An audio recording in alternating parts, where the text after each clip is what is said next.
Hey guys, welcome back to my channel. I'm Sonnet, the owner and creator behind Sonnet's Garden Blooms, and in today's video, you guys are getting a thrift to treasure. So today is part one. Monday will be part two of today's thrift to treasure. Today's entire video was inspired by one piece of decoupage paper, and here it is, guys. It is called Mudcloth, and this is a Roycycled Decoupage Paper. If you've not had the opportunity to play around with Royce's papers, you guys are missing out. I love all of her papers, and that is why I started carrying them. And this one is from the last release, and it caught my eye right away. And I've been wanting to play around with it. So this is part one of a 2-video series on this paper.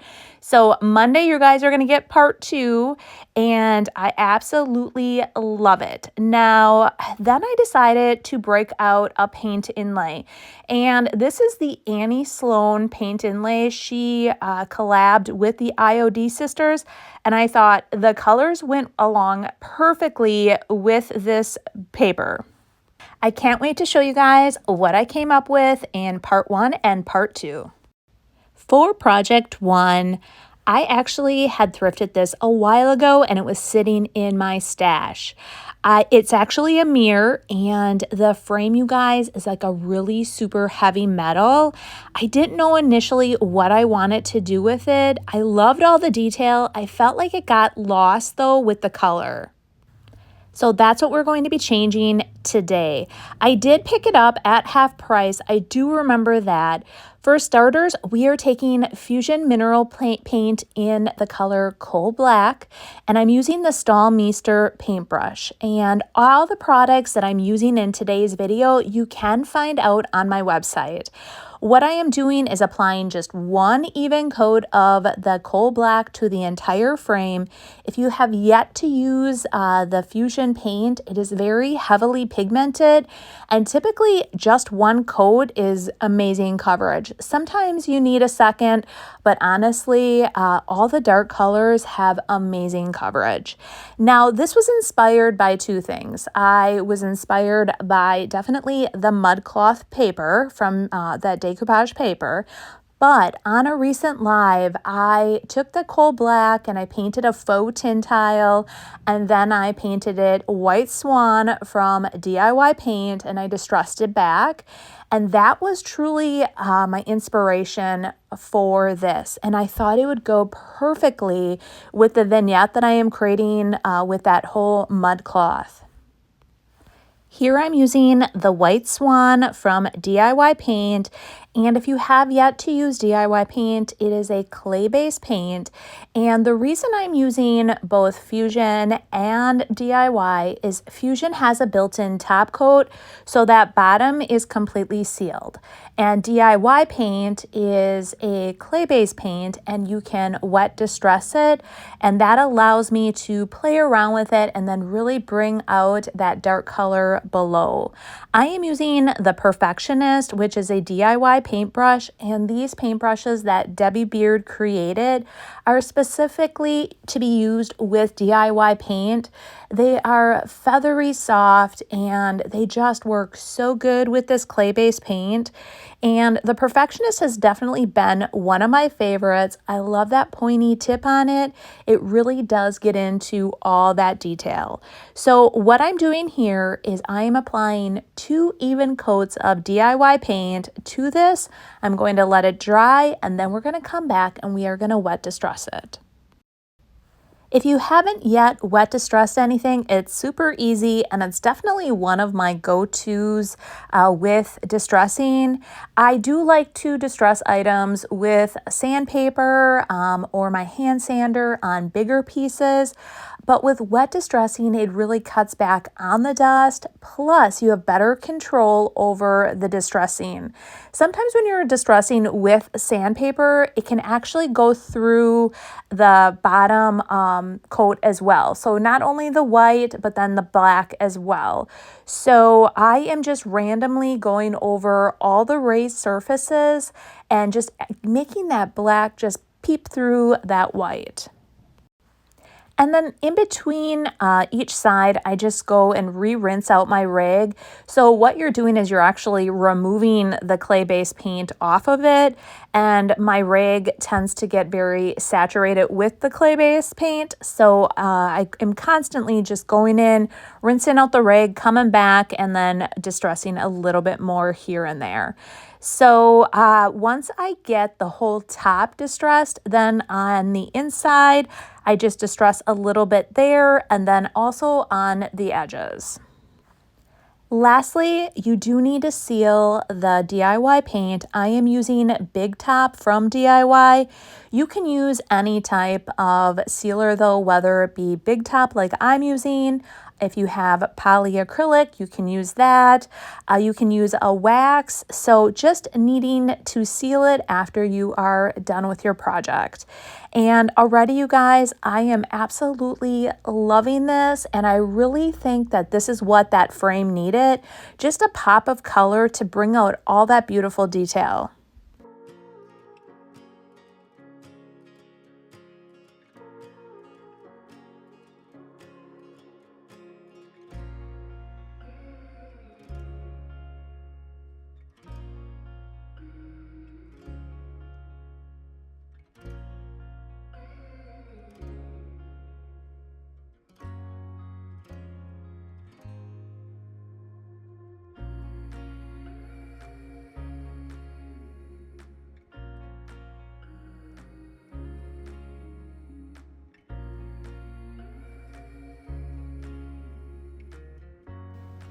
For project 2, anytime I'm out thrifting, I am always on the hunt for a good crate.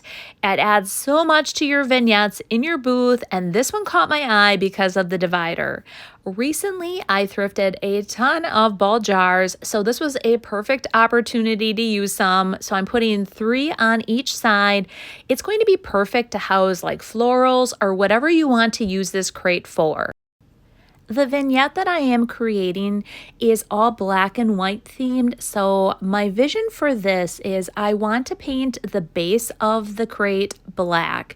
The crate is a little blah anyway, and I thought this was the perfect solution using the coal black, which is going to be perfect with the decoupage paper that I chose for the sides. Now, Fusion Mineral Paint does have a built-in top coat, so there's no need to seal after you paint. I'm applying just 1 even coat to the entire piece. I'm going to let it dry, and then we're going to add the decoupage paper. While the crate is drying, let's work on these ball jars. My vision for these is I want to paint them White Swan from DIY Paint. And if you haven't used DIY Paint, you can paint virtually anything. Once it seals, it is rock hard. So I am applying 1 even coat here. I'm going to let that dry and then come back and apply a second coat of the DIY paint. Let that dry as well. And I'm going to, I think it's just going to be the perfect pop of color in that crate. While the ball jars are drying, now let's work on the end caps of the crate. My vision here is I want to add a chunk of the mudcloth decoupage paper to each of the ends. For starters, what I'm doing is I'm going to start with a white base. So I'm using White Swan. I'm going to apply just a nice even coat of White Swan to each of the ends. Let that dry, and then we're going to apply the decoupage paper. And yes, you do not need to add the white if you don't want. It really depends on the look that you're going for. So if you really want that image to pop, start with a white base. If you want it to blend a little bit more, then you do not need to start with the white base. You can just leave it as is. Now that the white paint is dry, I am laying down my paper, lining up exactly what I want to have shown, and kind of making a crease. This will allow me to then cut this chunk out. So I just take my finger and just rub exactly where I want to cut the paper. And I take my fingernail and I do that to both sides and then to the other edge as well. After that, I just take my scissors and I always cut just a little beyond where I made that mark. You can always remove the excess, but you can't add. So I always just cut a little bit beyond that line, just in case something got shifted. Now it's time to line it all up and see if I did a good job cutting it out. Looks good. I'm lining it all up, figuring out where I want to start with the decoupaging. And yes, it was a perfect fit. I'm using liquid patina from DIY, and this is definitely my go-to decoupage medium. If you guys have been following me for a while, you'll know that I always break out the liquid patina. So the key here is you want to do a starter strip, and this does a couple things. It really helps you alleviate a lot of the wrinkles, and it helps you get everything in place. It holds that paper exactly down where you've laid it. So the other thing is when you're applying the liquid patina, just make sure you don't overly saturate the area. Don't heavily put it on. Just a nice even layer of the liquid patina. Once you get that starter strip down and you smooth out the paper and that looks good, then you start working your way down. And that's exactly what I do. I work in sections all the way down. Well, the decoupage paper is drying. Let's tackle these ball jars. I am using a wet rag again, and I am just going to wet distress the ball jars. Just give them more of like an aged look. So actually I say ball jars, you guys, but these are all cur jars. So I think I had an intermix of ball jars and cur jars, and I'm just rubbing over all the raised surfaces and then randomly just distressing it here and there over the entire jar. While the crate is drying, we're taking Big Top from DIY and we are going to seal all the ball jars. Anytime you're using DIY paint, you always need to seal it, otherwise it can be reactivated. So I'm applying just an even coat of the DIY's Big Top to all the jars and let them dry very thoroughly, and then we're going to finish off the jars. While the jars were drying, I started brainstorming about what I could add to the jars. Initially, I thought, oh, it'd be cool to add a tag to each one of those jars. And then I thought, that might be a little bit too much. So instead, I am using 2 tags, and I am going to apply a tag to each of the center jars. So for starters, I'm painting the tags White Swan from DIY. I'm going to let that dry, and then we're going to add a bit of decoupage paper. To tie it all together, I just thought it would look super cute to have a cross on each of the tags to match the sides. So I line it all up, and just like I had with the sides, I am going to do a starter strip and work my way down. This was definitely key to place it exactly how I wanted it, and then to do that starter strip to hold it in place. So the line going down totally fit on the tag, but the line across did not. I was going to have to cut off a little bit of each side of the whites, so I really lined it up to try to make it completely even. After the tags were dry, I did take that sandpaper and I sanded off the excess paper, and then I took a pencil and popped each of the holes open. After that, I took some twine and I just decided to wrap it around 3 times, tie a knot, and then this is when I was like, do I add an additional string and hang the tag? In the end, I just knotted it 1 time, and then I added the tag to that and then knotted it again.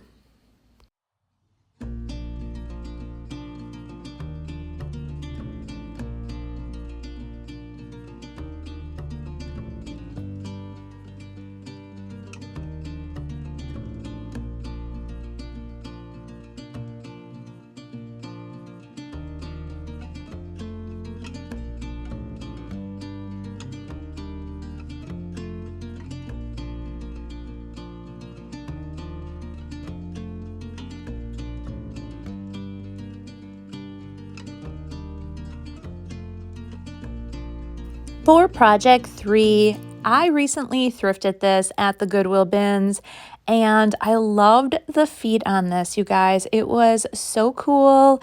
I also really liked the look and feel of the metal. And initially I was going to sell it as is and just get it in my booth. And then I thought, would this not look so cool with just a little bit of decoupage paper right in the center? So I removed the tag and I wiped away any of that excess, that gooey tags leave. I definitely wanted to get all of that off. I wiped the entire piece down and it was ready to add that decoupage paper. I'm using DIY's White Swan, and we are going to apply 2 even coats of White Swan to the center. I don't want to, like I said, apply it all over, just to that centerpiece. And I am using the Perfectionist paintbrush from DIY. Debbie Beard created these paintbrushes to work with DIY paint, and they are amazing. My favorite really, or my go-to paintbrush is the Perfectionist. I think I like it so much because it has that little pointy tip. It helps me get into a lot of the details of my pieces that I'm working on. And for cutting, it's perfect for that as well because with that pointy little tip, it helps me just make that perfect circle around that entire piece. Now that it's completely dry, I am laying out the paper to see exactly what image I want in there. And then I'm taking my nail, and again, I am just scoring it with my nail around the circle. And that is going to give me an idea of where I want to cut my paper. Anytime I am cutting, I always just cut a little bit outside that score line, just in case something moved when I was scoring it, and you have a little bit of wiggle room to work with.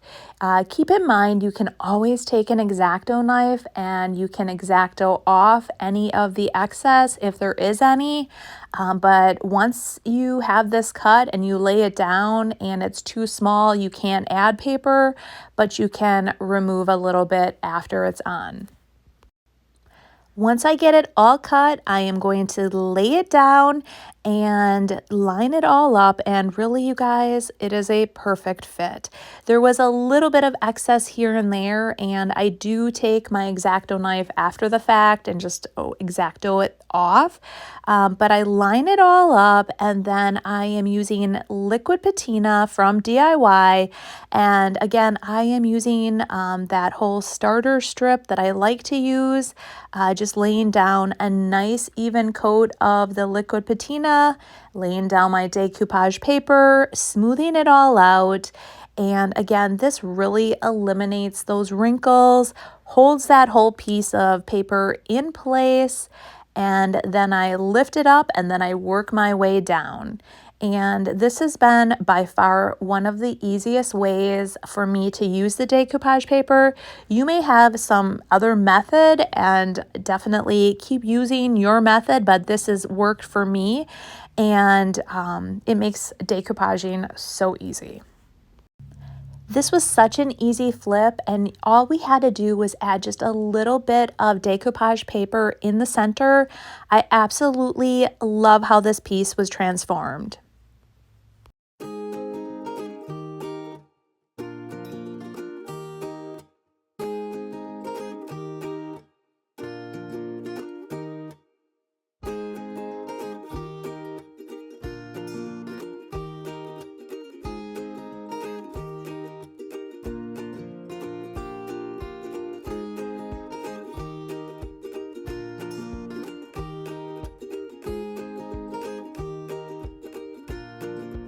This is the paint inlay that Annie Sloan collaborated with the IOD sisters and designed for them. This was such a cool project. The IOD sisters collaborated with Debbie Beard of DIY Paint and Annie Sloan of Annie Sloan Chalk Paint. So Annie Sloan came up with this vision and worked with the IOD sisters to create this paint inlay. And I thought this was the the perfect addition to my vignette that I'm creating. So I'm creating a vignette that's all black and white, and I thought this was going to be absolutely perfect. So there's 8 pages, and it's full of all beautiful designs that Annie Sloan created herself. For project 4, I recently thrifted these little crates, and I saw them. I'm like, somebody already built these crates. I'm grabbing them from the bins. I didn't know exactly what I had in store for them, but when I looked at Annie Sloan's Paint Inlay and these 3 images, I thought this will be absolutely perfect. I am using a big top from DIY to use the paint inlay. So if you are not familiar with paint inlays, there's a couple ways that you can use them. You can either use them with paint, like a chalk style paint, or you can use them with a clear coat such as Big Top. And what I need to do, or what you would need to do, is just apply a nice even coat of Big Top. I do mist the paint inlay itself, and then I lay it down in the Big Top. And then I smooth it out. I really take my finger and embed it in that Big Top, and then I mist the top. And I do that for all 3 crates, and then you're gonna let them dry. Now, the key is when you're using a top coat and a paint inlay, you definitely want to watch it, because if you think about a top coat, it hardens, and there is a definite time, it's time sensitive. So what I like to do is I do them all together. I take my heat gun and then I dry it with the heat gun and I watch it. And it's like when it starts hardening a little bit, but not too hard. So it's like dry enough, but not too dry. That's when you're going to want to remove it. Now that it's time to remove, all you need to do is take your misting bottle, re-mist it, start peeling that paper back, and as you can see, it is a perfect impression in that Big Top. You'll want to do that to each of the crates, and keep in mind, keep your paint inlays because you can use them multiple times. And you may question because you are using a top coat. I have tested this out. If you reuse it again, the key is to mist your paint inlay just like I did the first time, and then put it in whatever you're trying to put your paint inlay in, and they will be able to be reused. I decided that the insides just looked very unfinished because they were. So I am using Fusion's mineral paint called Coal Black, and I thought it was the perfect addition to these little crates, painting the insides that black color. It really tied it all together with the black in the paint inlay and really finishes it off. If you haven't used Fusion mineral paint before, it does come with a built-in sealer and it is heavily pigmented. So I only needed to apply 1 coat of paint inside and then no need to seal because the sealer is built right in. The final step is to seal your paint inlay, and I have been asked, well, why would you need to seal it if you've put it in a sealer? And I just recommend always do that final coat or that final seal just to make sure the whole project is complete. I also will seal the entire piece with that same finish so it all looks the same.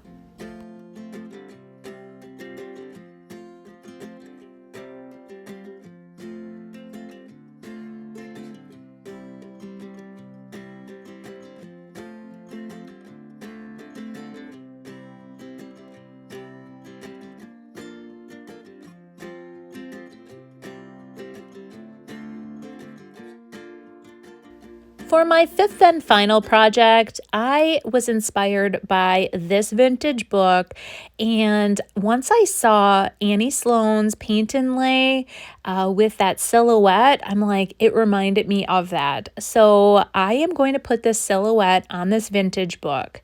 For starters, I'm using Little Black Dress from DIY Paint, and anytime you use a paint inlay with a chalk style paint or like DIY's clay style paint, you apply 2 layers. So the first coat you'll apply, you'll let that dry, and then on your second coat of paint, that's when you place your paint inlay. The first coat has completely dried, and on the second coat, you want this coat to be just a little bit thicker than the first coat. And I apply a nice even layer of the little black dress. And then what I do is I take a misting bottle and I mist my paint inlay, and then I apply it into the actual wet paint. The key here is you really want to embed that paint inlay in your paint. So once you have it laid down, I always mist it again, and then I take my fingers and I really rub it to get it embedded in there. After you finish that, then you're going to set it aside and you're going to let the paint inlay dry. You can also use a heat gun to speed up this process a bit. I like to give it a little zap to speed it up, and once it completely dries, then you're ready to remove the paint inlay. So what I do is just take my misting bottle and I remist the paper, kind of dab off any of the excess water, and then I start on the one corner, and then I slowly but surely peel that paint inlay back. And this is so satisfying, you guys, just seeing the paint inlay being embedded into whatever project you're working on. I think this looks so good. And keep in mind, you can reuse your paint inlays, so never toss them. So many times people think these are one and done. No, you can get 2 to 3, even 4 uses out of each paint inlay. They just look a little bit more distressed. The next step is you want to seal your paint inlay. I am using Big Top and I load up my brush, and that is my tip, is I load up the brush. I do not put a lot of pressure on the paint inlay itself. I have heard that by rubbing a brush over it, the paint inlay has smeared. Mine has never done that, but again, I load up my brush and then I very gently go over with a very light hand over the paint inlay. And then I let this dry and I'm going to move on to the next step. I am using the set called Letterpress, and this is by far one of my favorite sets. I actually have 2. I actually had one open. I misplaced it amongst all my crafting supplies, so I actually opened another, but it's okay because you can sometimes you need like 2 N's or 2 E's, and it's nice to have multiple. So I guess that was my excuse as to having 2 sets. But my vision here, you guys, when Debbie Beard's paint inlay was released, I created a book and it said Debbie's Diary. So if you don't know, Debbie has a page. It's called Debbie's Design Diaries, and it was so cute. I put it with her paint inlay. This one, I am calling the book Annie Sloan's Holy Bible, and it's really like her holy grail. If you know Annie Sloan, she is the first one that has ever came up with chalk paint. If you think of chalk paint, typically you think of Annie Sloan. She is pretty darn amazing. I had the opportunity to meet her at the IOD conference, and she is a fabulous lady. I would love to know all of her secret ingredients and all that good stuff. So because this is her paint inlay, I am calling this the Annie Sloan Holy Bible, and I love it. I lay down the wording Annie Sloan, and I take a little piece of the thin mount. Whenever I had first bought my thin mount, I had cut it up. I kept one big one, took another one, and I cut it up into different chunks so that if there's a bigger stamp, I can put I have that bigger chunk. And like for this, it's perfect. The perfect size for these small letters. And then you can turn it over and look to see if they're all nice and straight. That's really great about the thin mounts, is there's that line. So You can look at it, make sure it's all nice and even and straight. Then I am using the white ink and I am inking it up, and then I'm going to stamp it on. So when I picked up the letters, I strategically put my thin mount, I lined it up with the very edge of the book. That way I knew exactly where I needed to lay that thin mount back again. For the very last step, I'm using the golden ticket, which is a liquid patina from DIY, and I'm using a very fine tip paintbrush, and I am just going to hand letter Holy Bible. And maybe I should have had it say like her Holy Grail, but I just came up with the Holy Bible, like her Holy Bible, because honestly, I can just imagine what is in her little recipe book that she has at home. Being in the industry for oh so long. So once I do that, it is completely finished. I've already sealed everything. The white paint or the white ink is permanent, and so is the liquid patina, which is the golden ticket. So this project is finished, and I think it turned out oh so cute.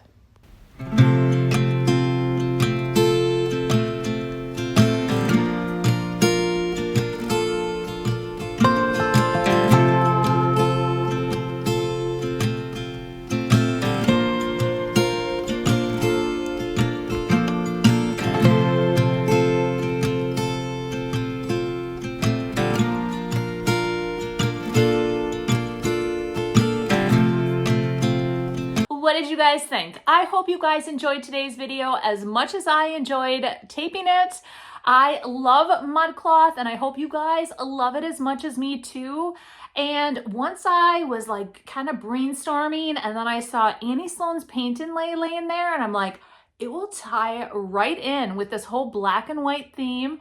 So Monday's video is going to be a part 2 of today. So you're going to get a little bit more of the mudcloth, a little bit more of Annie Sloan's Paint Inlay. So I hope to truly inspire you to use both of those. Now, Friday, I don't even know yet. Maybe Thrifting Thursday will start up again. I've been kind of busy that I have not been able to get out doing Thrifting Thursday. Actually, it was just a lot of stuff going on. So I am dying to get back out. So maybe a thrift haul, maybe another thrift to treasure. We will see. I have a lot of pricing to do though, because I definitely need to get into 2 of my other booths. They have to be ready for the Vintage Shop Hop, which is the first weekend in March. So if you are in the area and you have not heard of the Vintage Shop Hop, definitely look into it. It is a road trip that is so fun. All of the vintage shops come out of the woodwork. There's a map, and you can really narrow it down by a specific area and just shop to your heart's content. It is a 2-day event, so you could hit one area one day and then another area another day, but don't think you can't use the map whenever. So take a copy of that map and then hit all the local areas or specific areas and hit all those shops up, you know, even when it's not the Vintage Shop Hop. So you guys have yourselves a great weekend. And I should say, if you haven't yet subscribed to my channel, go ahead, hit that subscribe button, turn on your bell notification so every Monday and Friday when I upload a video, you'll be notified. If you like today's video, give it a thumbs up and definitely let me know what you think in the comments. And if you could, share it with a friend or two. All right, guys, have a great weekend and we'll see you Monday. Bye.